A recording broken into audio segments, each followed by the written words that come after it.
मतलब वो ऐसा कुछ नहीं करने जा रहे हैं जिससे आपको डरने की जरूरत है। और मुझे ऐसा लगता है कि इवन 1200 से 1500 तक के रैंक के जो बंदे हैं, दे कैन इजिली क्रैक। और हम लोग यही ट्राई करेंगे कि ये सेशन देखने के बाद।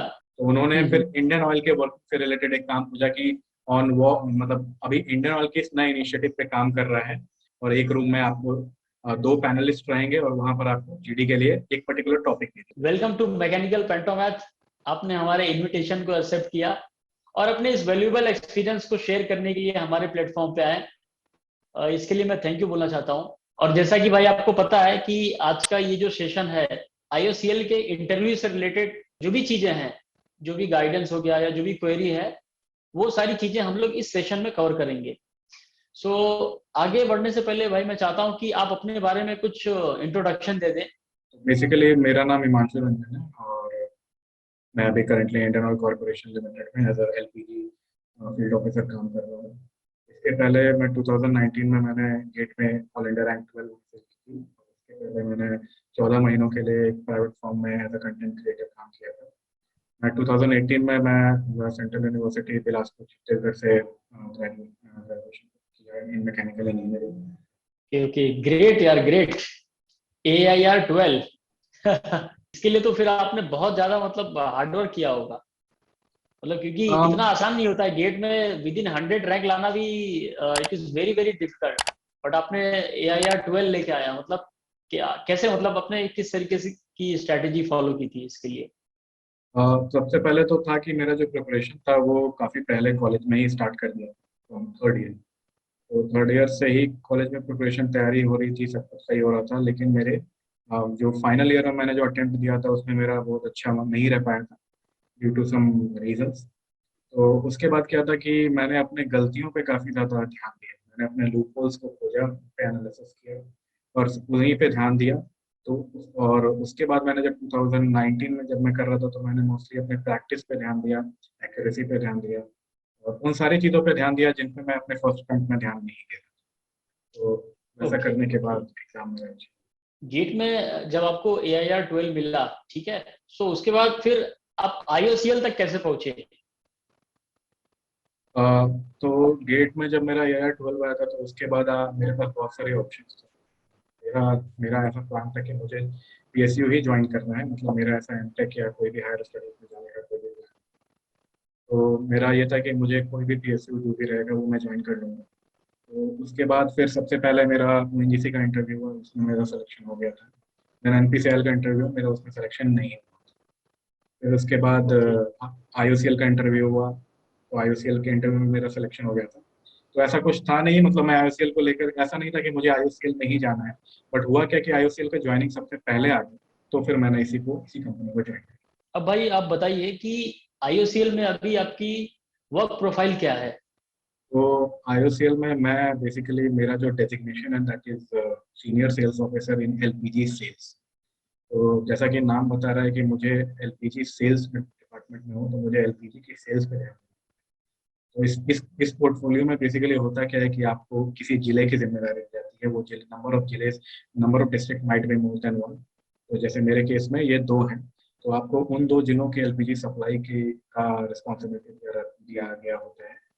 आपको उन दो जिलों में अपनी कंपनी के मार्केट शेयर की जिम्मेदारी दी गई होती है। और जैसा कि एलपीजी एक इनमिनेबल मटेरियल है और ये सभी हाउस होल्ड में पाया जाता है, तो आपको लोगों को एजुकेट करने का भी काम कर रहा होता है। तो ये काफ़ी ज़्यादा वर्सेटाइल जॉब प्रोफाइल है, जिसमें आपको लोगों के बीच में भी जाना होता है, डिस्ट्रिक्ट एडमिनिस्ट्रेशन के साथ में भी कोऑर्डिनेशन रखना होता है, क्योंकि इस एरिया में मैं हूँ, ये एक फ्लड प्रोन एरिया है। तो यहाँ पर क्या होता है कि जनरली इस टाइम पे, जो कि अभी अगस्त सितंबर में टाइम है, बाढ़ आ जाती है। तो बाढ़ के टाइम पे एलपीजी की सप्लाई बाहर रखना हो, इसके लिए डिस्ट्रिक्ट एडमिनिस्ट्रेशन के हम्म। साथ करना होता है। तो इस तरीके का काफ़ी वर्सेटाइल जॉब प्रोफाइल है। अगर मैं लेमैन टर्म्स में बात करूँ तो मुझे बस इन दो जिलों के एलपीजी सप्लाई को कंटिन्यूस रखना होगा। Okay okay okay okay. So वैसे देखा जाए तो भाई आप बहुत ही इंपॉर्टेंट काम कर रहे हो, क्योंकि अगर आप LPG नहीं पहुंचाओगे तो किसी को खाना ही नहीं मिलेगा तो बिल्कुल खाएगा बिल्कुल। क्या? तो कहीं ना कहीं ये एक बोल सकते हैं कि this is the essential service, एक तरह से बोल सकते हैं एसेंशियल जैसे सर्विस। एलपीजी हमारा एसेंशियल कमोडिटी में भी आता है, मतलब एसेंशियल कमोडिटीज हम्म मतलब हम्म ये होता है कि under any circumstances the supply of these materials can not be stop. इसमें काफी सारी चीजें आती हम्म। हैं, जैसे हमारा एलपीजी हो फ्यूल्स हो रहे हैं। अब भाई हम लोग बात करेंगे IOCL इंटरव्यू से रिलेटेड, ठीक है। तो सबसे पहले तो भाई आप बताइए कि आपका IOCL का इंटरव्यू का एक्सपीरियंस कैसा रहा, आपसे किस किस टाइप के क्वेश्चन पूछे गए। तो बेसिकली मेरा IOCL का इंटरव्यू जून में था। ये मेरा IOCL का इंटरव्यू तीसरा इंटरव्यू था, मतलब 2019 में मेरा दूसरा इंटरव्यू था। इसके पहले मैंने BRC का इंटरव्यू दिया, फिर MPCL का इंटरव्यू दिया था, सॉरी चौथा इंटरव्यू, उसके बाद ONGC एंड देन IOCL। तो IOCL के इंटरव्यू तो तक आने आते आते मुझे मतलब इंटरव्यूज का काफी ज्यादा एक्सपीरियंस हो गया था। तो IOCL का इंटरव्यू मेरा IIPM गुड़गांव में हुआ था। तो उस इंटरव्यू में सबसे पहले हुआ क्या कि IIPM में जाने के बाद वहाँ पर आपको एक आइडेंटिटी कार्ड दिया जाता है IOCL का, जो कि आपको अपने साथ में होना है थ्रू आउट दैट डे। उसके बाद क्या होता है कि depending upon the number of candidates they might they might group you. मेरे टाइम पे काफी सारे लोग थे, तो उस टाइम पे 3 ग्रुप बनाए गए थे, तो मुझे ग्रुप 1 में डाला गया था। उसके बाद क्या होता है कि आपको group wise they call you for document verification. Document verification होने के बाद आपको 1 बाई 1 इंटरव्यू के लिए भेजा जाता है। और इंटरव्यू होने के बाद फिर वो फिर आपका नेक्स्ट राउंड होता है GD एंड GT। ये दोनों राउंड होने के बाद फिर आपको लंच के लिए भेजा जाता है। आफ्टर लंच इन जनरल इस तरीके का ऐसे। सो अब भाई आप ये बताइए कि आपका इंटरव्यू राउंड कैसा रहा। देखिए मैं पूरा स्टार्ट से बताता हूँ। सबसे पहले क्या हुआ था कि जब मैं वेन्यू पे पहुंचा तो वहाँ पर फिर मेरा डॉक्यूमेंट वेरिफिकेशन हुआ। उस टाइम पे इन 2019 क्या हो रहा था कि IOCL के साथ में एक चेन्नई पेट्रोलियम कॉर्पोरेशन लिमिटेड है, जो कि IOCL का एक सब्सिडरी है। उसका भी वो लोग उस बार फॉर्म भरा रहे थे कि in case if you are filling this that form then you might get selected in CPCL also। जिसको अगर मतलब अपने रैंक को लेके थोड़ी सी दुविधा है कि मतलब मैं IOCL में हो पाएगा कि नहीं हो पाएगा, आई वुड सजेस्ट कि आप CPCL का भी फॉर्म अगर इस बार आए तो आप उसे जरूर से जरूर भर, क्योंकि जिनका भी ये मीडियोकर रैंक रहता है अराउंड 500 to 1000, तो अच्छा रहता है कि आपको CPCL के भी एक चांसेस है। वो फॉर्म भरवा रहे थे। उस फॉर्म के बाद फिर उन्होंने डॉक्यूमेंट वेरिफिकेशन किया। डॉक्यूमेंट वेरिफिकेशन काफी स्ट्रिंजेंट होता है, उसमें वो सारी चीजें चेक करते हैं, जो भी उनकी गाइडलाइन, सारी चीजें चेक करने के बाद फिर जब आपका डॉक्यूमेंट वेरिफिकेशन पास हो जाएगा then they will give you a slip to get into the interview room. मेरा इंटरव्यू उस दिन का पहला है, तो मेरा इंटरव्यू पैनल में तीन तीन मेल मेंबर थे और एक आपका एक लेडी। तो वहाँ पे मैं घुसा, मैंने वेट किया। उसके बाद सब लोग पहले उन्होंने स्टार्ट किया, मतलब मुझे कंफर्टेबल करने लगे, मतलब कहाँ से आए हो और जैसे नॉर्मल क्वेश्चन पूछ करते हैं, और मेकिंग मी। उसके बाद उन्होंने पूछा कि मैं एक्चुअली जॉब कर रहा था, तो उन्होंने मेरे करंट जॉब प्रोफाइल के बारे में पूछा कि आप वहाँ पे करते हो, वो सारी चीज़ें पूछी। फिर उनका मेन क्वेश्चन स्टार्ट हुआ कि आप प्राइवेट सेक्टर में क्यों नहीं ज्वाइन करना चाहते हो, why do you want to join this project. इसका फिर मैंने आंसर किया कि बहुत सारे ग्राउंड्स पे आप ऐसे क्वेश्चन का आंसर कर सकते हो। बेसिकली मैंने यही किया था कि प्राइड एंड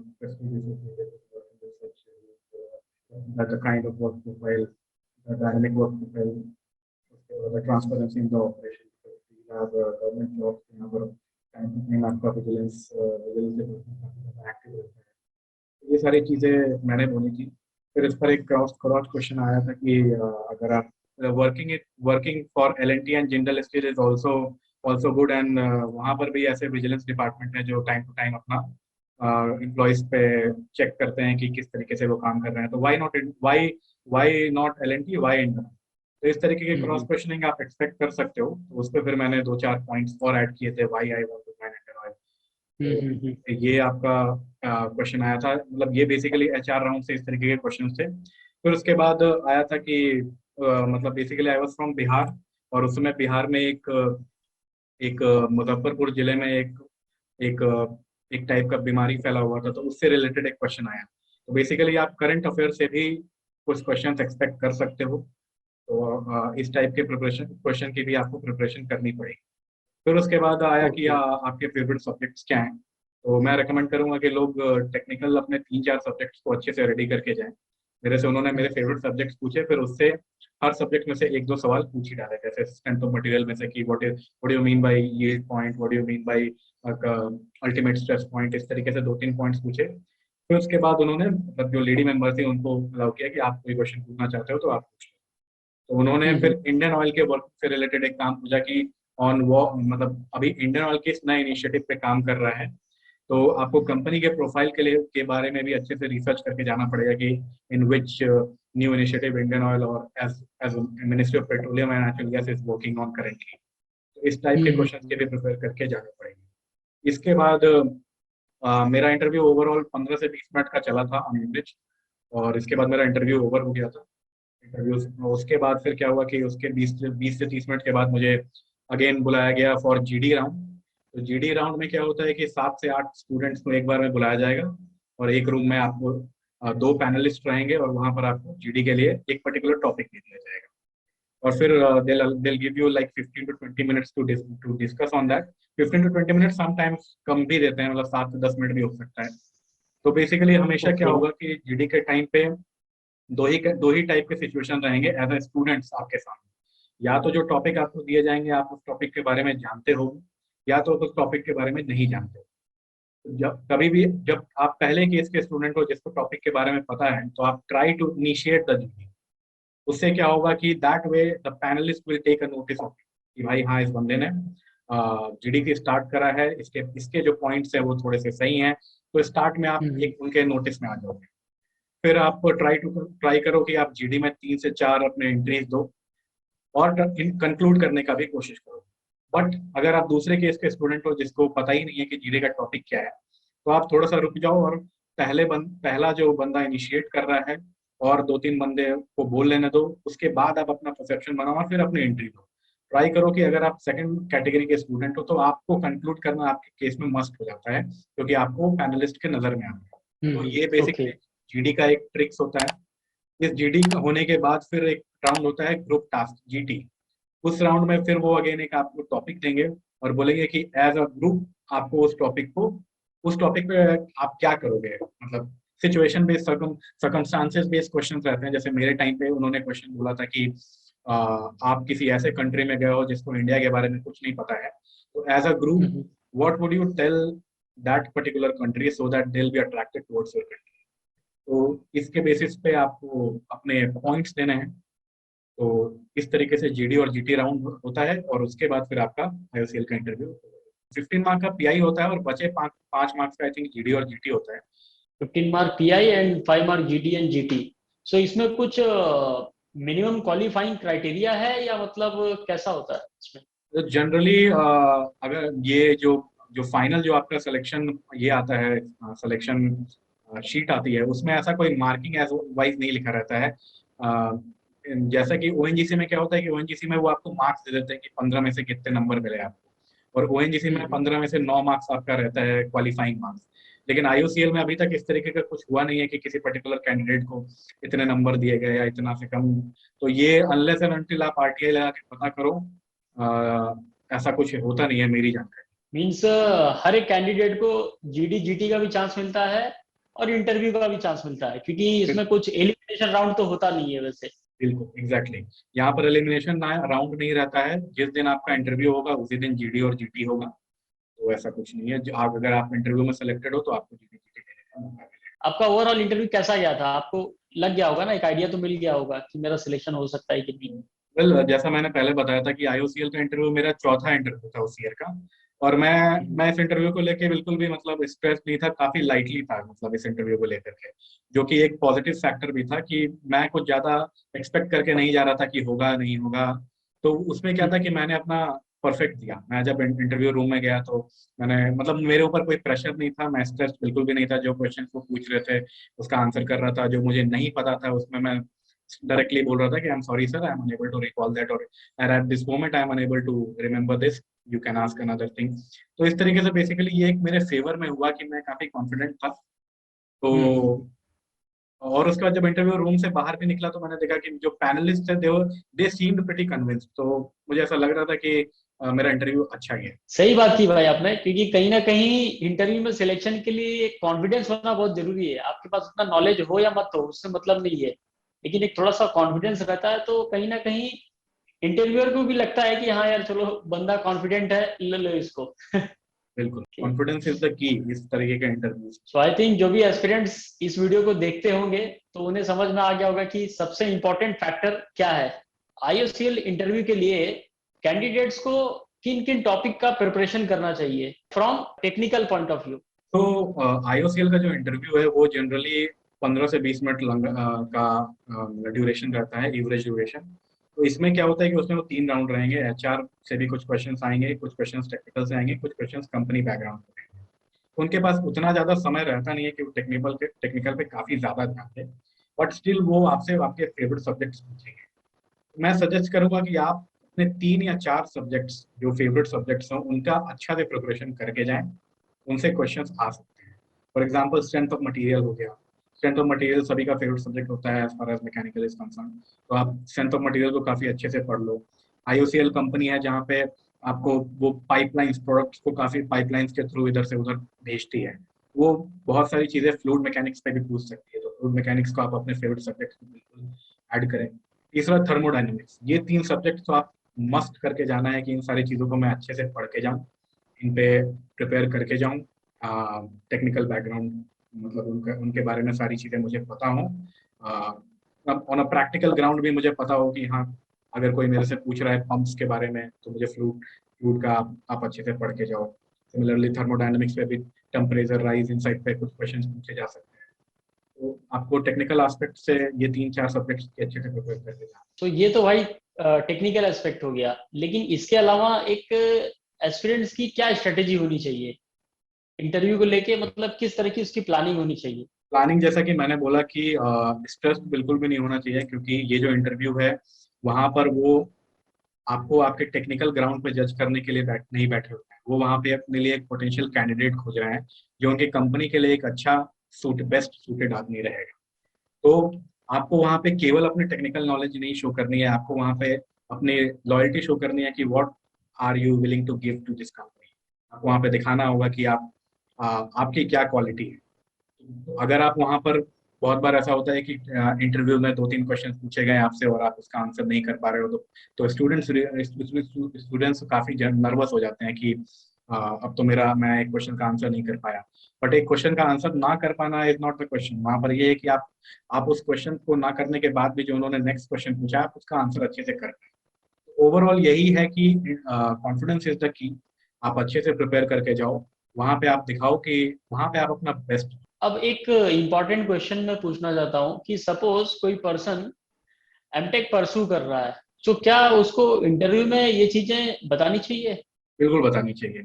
अगर इंटरव्यूअर आप एमटेक में हो और आप IOCL का इंटरव्यू ज्वाइन देने आए हो तो आपको अपनी सारी चीजें उन्हें बतानी पड़ेंगी। आपको बतानी चाहिए एथिकल ग्राउंड्स के बेसिस पे भी। दूसरा क्या है कि ये आपको एज ए स्टूडेंट आपको एक अपर एज पे लाके वो करेगा, क्योंकि आपके पास उनका नेक्स्ट क्वेश्चन आपके एमटेक पे ही बेसिस पे रहेगा। अगर आप एमटेक अच्छे से कर रहे हो तो आप वहां पर एक अपर एज पे हो कि आप सारे क्वेश्चंस के आंसर कर पाओगे। उनका नेक्स्ट क्वेश्चन यही आने वाला है कि आप एमटेक कर रहे हो फिर भी आप IOCL ज्वाइन क्यों करना चाहते हो।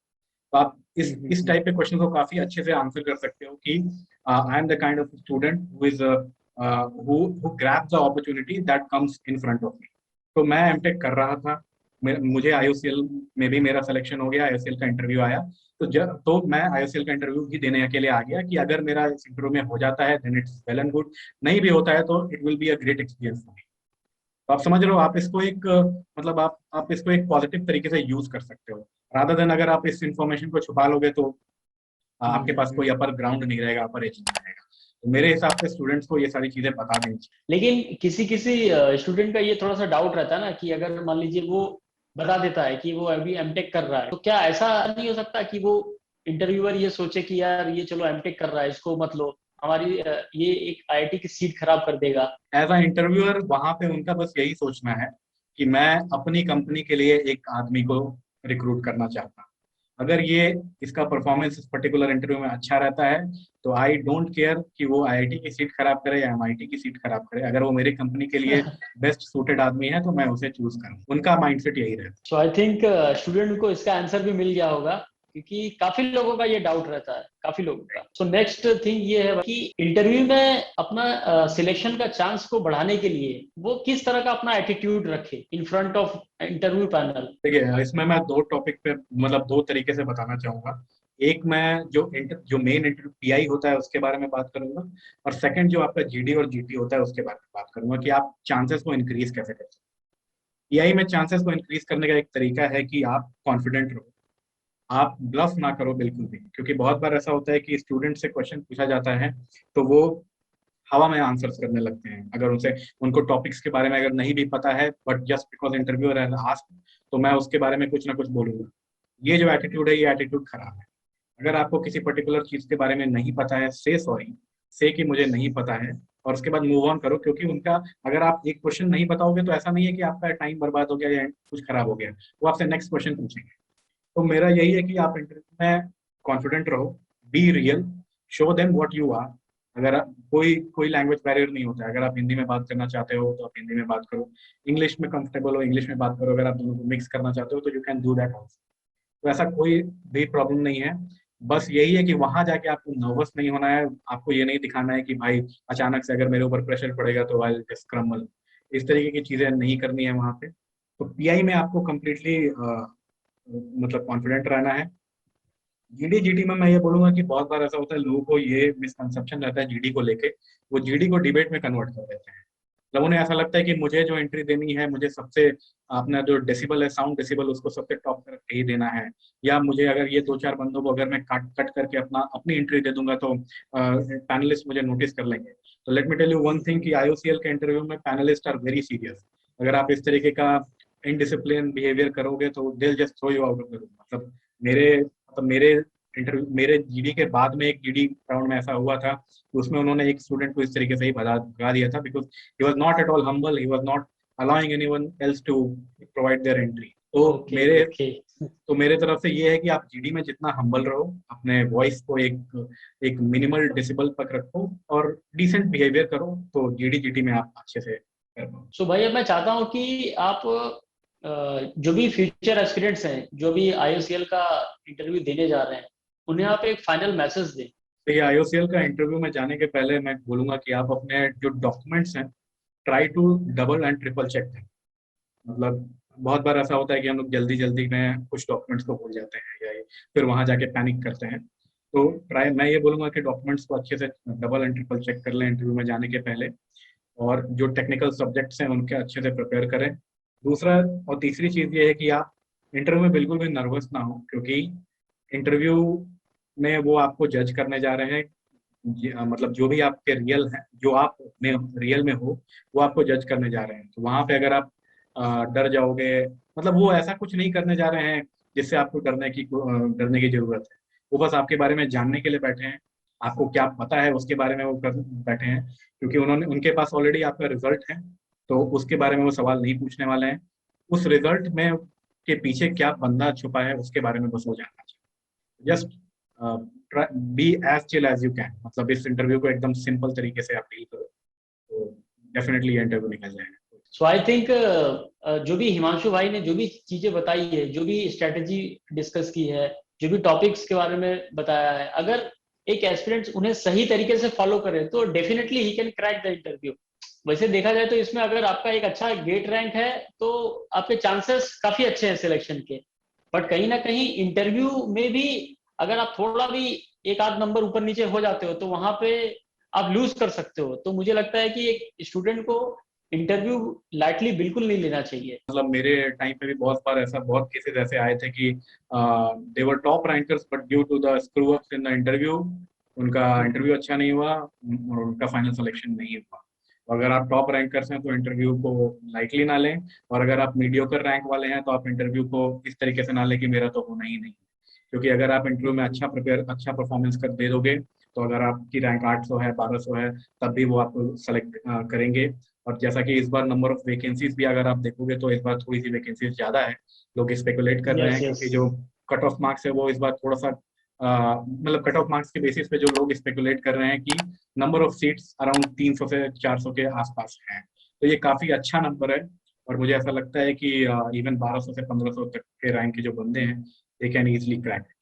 डेफिनेटली यार, डेफिनेटली। इस बार सीट्स भी ज्यादा है और काफी लोगों को शॉर्टलिस्ट किया गया है। मैंने सुना है आई थिंक अनरिजर्व कैटेगरी में 2000 लोगों को शॉर्टलिस्ट किया गया है।